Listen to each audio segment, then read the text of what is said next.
Hi, everyone. Welcome to another episode of COVID Conversations.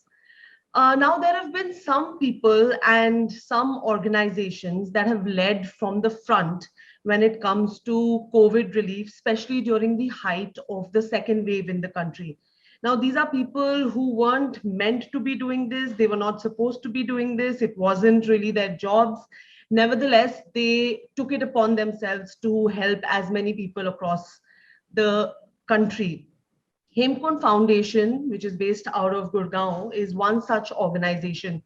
Hemkund Foundation, during the height of the second wave, helped thousands of people in procuring and providing free oxygen cylinders for patients, not just in the national capital, but all across the country.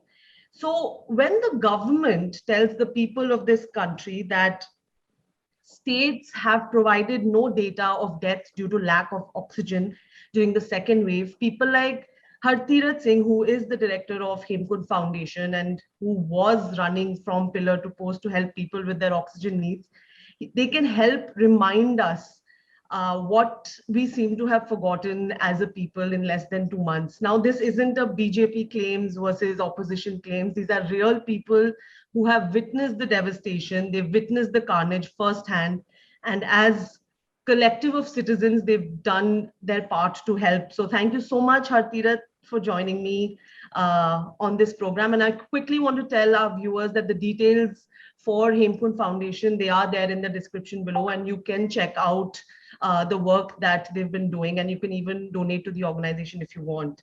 Hadirat, I want to start with asking you, when the government says that there's no real data of deaths that occurred due to shortage of oxygen in the country, how do you react to that? We simply continue working. Whatever people say, whatever claims people have to make, we'll continue to do our seva, and that is what we've always done. So we know the on-ground reality. We have seen people suffering, and whenever and wherever we see people suffering, we'll continue to do work for the welfare of everyone. We served people. We've always served humanity, regardless of caste, color, creed, gender, political background. हम कुछ नहीं देखते अपने left wing से हो, right wing से हो. We simply serve people. Yeah, so like I said, so when the government is making a claim like this, when they make a statement like this, like I said, it's not government claims versus what the opposition is claiming. This is not a political face-off. It's real people. It's real large-scale tragedy, and you and your organization did find yourself in the middle of that devastation. So, do you think that people seem to have forgotten what happened during the second wave, and can you tell us your experience?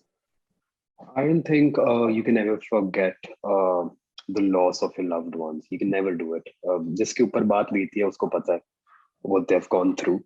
But yeah, when you see people walking out, when you see people out there in the markets without masks and roaming around, going to the hill stations, I kind of do feel that they have forgotten. But then again, when you expect the third wave to arrive, I think people will have to get their guard up again. Yeah, so can you talk to us about your experience in providing relief during that time in the middle of the second wave? So at Hemkund Foundation, we've always focused on disaster management since the past 11 years. And we were prepared for it. We knew this is going to happen. And that is how we could actually serve so many people, because it was all about planning and executing it at the right time. So we had a lot of initiatives. We started off with the regular oxygen cylinders distribution. Then we had the drive-throughs at different various locations. We opened up first oxygen center, which could accommodate 500 patients in Gurgaon as a pilot project. And then we moved out to 19 states where we had 25 micro oxygen centers, be it Nagaland, Mizoram, Andhra Pradesh, Karnataka, Punjab. I think we covered 19 states, all because of the support of the citizens of this country. The support we got was amazing. And it was all about planning for me. It's all about how you plan and then executing it. Because we have a very large volunteer base. We've done relief projects in the past in Uttarakhand, in Kerala. So we had our resources ready. We had our people on standby. And when we realized, okay, this is now where we enter the scenario, It was all about procuring the oxygen concentrators and cylinders. Shortage zarur thi, even in India. But then we were like, okay, it's now or never. So we'll spend a few more money and we'll get it from abroad itself. So itni phone calls मेरे personal mobile पे आ रही है. Obviously, my personal mobile was out there. Foundation का helpline to छोड़ दो. We were getting 15,000 to 20,000 calls, I remember, every day. Thousands of DMs on Instagram, Twitter. We had 20 people just managing our social media at that time, catering to people's request. We had to prioritize. हम लोगों का oxygen level देखते थे, SpO2 level की is it 80 से नीचे है, अच्छा 85 से ऊपर आपको oxygen नहीं चाहिए. Why? Because we had to prioritize. There was a shortage with us as well. ये नहीं कि हमारे पास factory लगी हुई कोई पीछे oxygen आ ही जा रहा है. We had to prioritize as well. But yeah, there definitely was a shortage of oxygen. और आपने how were you being able to procure oxygen on your front? Different states से जहाँ पे ऑक्सीजन एक्सेस में होती थी, we had our team doing service constantly. रात को वो सर्विस कर रहे होते थे, कहाँ पे ऑक्सीजन ज्यादा है, कहाँ से हम ले सकते हैं. We remember there was one team constantly on the phones जो abroad पे check कर रहे थे, which all countries can we get the oxygen from, कहाँ से ICE license हम we got the ICE license, import export license within 6 hours. So ऐसा नहीं कि we were all expecting कि हमको exporter importer है, हमारे पास सब कुछ ready है. We did it all during the pandemic itself. One oxygen center में, for example, if I can accommodate 500 people, ऐसा नहीं कि खाली 500 लोग एक दिन में reuse हो रहे हैं beds at a lot of time. There are people constantly coming in and out. But I think 2 lakh people minimum. We gave ration to so many people. लाखों लोगों को हमने ration and food meals दिए every day. Giving oxygen concentrators to so many people, cylinders to so many people, ambulance service, the free RT-PCR testing. We have done everything we could. Vaccination. Then uske baad, we had a helpline number as well. We arranged for treatments of people who can't afford it in hospitals. We had mobile units going to rural places. We had a team's airlifting material. जहाँ पे कोई पहुंच भी नहीं सकता, we went everywhere. We worked across 19 states with various projects.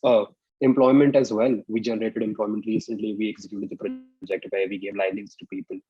We gave food cards, auto rickshaws, e-rickshaws. So COVID isn't just about giving oxygen, it's about food, it's about giving employment to people who've lost their livelihood as well. So there's a lot to do. लोग तक खाली oxygen देते हैं, हमारा काम खत्म है. What about the people who've lost their livelihood? Who will be focusing on them? So it's a long project. People think it's done and dusted, but there's a lot more to do. Hemkund Foundation's COVID center was vandalized in Gurgaon in June. Can you tell us about what happened there? It was done by people in power. Done by people? अच्छा काम कर रहे in power. Okay. अच्छा काम कर रहे हो लोगों को, there'll always be a set of people who don't like it.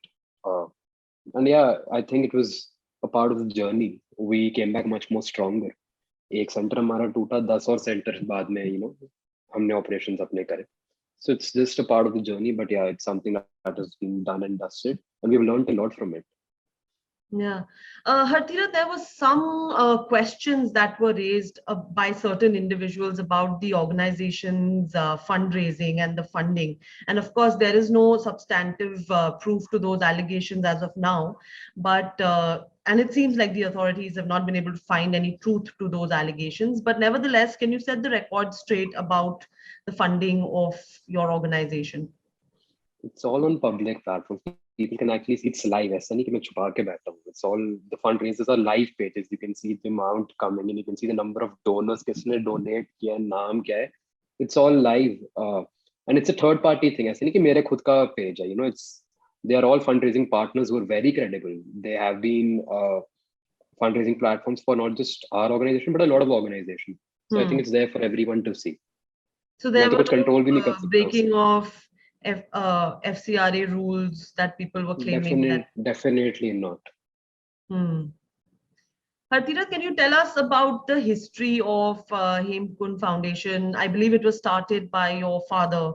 So we started it a few years before the 2013 floods, but our life changed when we were stuck in Uttarakhand during the 2013 floods. They're the worst disaster after the 2004 tsunami. So जब life में खुद को ठोकर लगती है, obviously everything changes. And we realized this is where we step in. Disasters, maybe we need to be experts. Because we waited for 3 to 4 days for aid to arrive. हमारे पास खाना नहीं था, कपड़े नहीं थे, we didn't have anything to eat as well. And that is when we realized, okay, we will make an organization and we will ensure nobody suffers again like us. So that is where we got the motivation from. Pehle we were only focusing on education, but then we added more verticals: healthcare, disaster relief, rehabilitation. Then हमने, we got the entire system set up. There might be the possibility of a third wave coming very soon. So, how are you preparing for that? And what sort of work are you doing right now when the wave seems to have subsided for the time being? There was a headline which said somebody committed suicide because they couldn't pay their daily rental for their e-rickshaw. That is when we realized that a lot of people have lost their livelihood and they're still committing suicide. Why? Because वो अपना दिन का rent नहीं दे पा रहे. They're all daily wage workers. That is where we decided that, okay, we need to make sure people have a livelihood and they are employed. So now we're actually focusing on employment, giving out free food cards. We're giving out sewing machines to ladies. We're actually giving them raw material as well. We're giving out e-rickshaws as well. जिसकी जो specialisation है उसको हमें उसी field में employ करना है. We know women in the rural areas, they can actually सिलाई उनको करनी आती है. So we give them sewing machines. People, it's not difficult to drive an e-rickshaw. So we make sure we get their driving licenses in place. उनको हम train करते हैं. Then we give them an e-rickshaw which you can drive and you can earn a livelihood for your family. Because अब ration kit किसी को 1 महीना दोगे, 2 महीना दोगे, what about after those months? You have to give them a sustainable model. And I feel through all of these clothes carts, food carts, e-rickshaws, sewing machines, you're actually teaching them how to earn a livelihood. उनका हाथ पकड़ के आप उनको सिखा रहे हो. 6 महीने बाद they'll be good to go. Yeah. So that is what our focus is. But also for the third wave, we need to be mindful कि वापस इतनी बुरी हालत ना हो. So we've actually started the process of preparing for the third wave as well. Finally, Hartirath, I don't want to make it a race or a community thing, but the Sikh or the Khalsa community as a whole, they really stepped up during the COVID-19 crisis, whether it was in the first wave or in the second wave, just like they do in so many instances of crisis, of disaster. We saw it in the form of oxygen langars in Gurdwaras. And in fact, it was not just restricted to India. The philanthropic nature of the community was witnessed across the world. We saw in Singapore, the Prime Minister, he wore a turban and he lauded the Sikh community for their service during the COVID-19 pandemic in the country. Where does this need and want to help the community come from? I think it's all about the upbringing. When we see people suffering, हमें किसी का दर्द दिखता है, हमसे घर पे नहीं बैठा जाता. At least with me, I can't be sitting at home when people are suffering. It's the urge to step out. It's the urge to help people. And खाली मेरे साथ नहीं, I think it's with the entire community itself. You look at our history, the past 400 years, it's a glorious journey. Be it all the things we've done in the past. Syria के border पे भी हम बैठ जाते हैं, जहाँ पे गोलियां चलती हैं वहाँ पे भी हम लंगर लगा रहे हैं. So I think COVID was a thing where एक natural instinct होती है, you need to help people. चाहे खुद की life चली जाए कोई नहीं, but we need to help as many as possible. Thank you, Hartirath. Thank you so much. And I just want to remind our viewers once again that the details for Himkund Foundation is in our description below, and you can take a look at the website and you can even donate if that is something that you want to do. Thank you so much. Thank you so much. Thank you.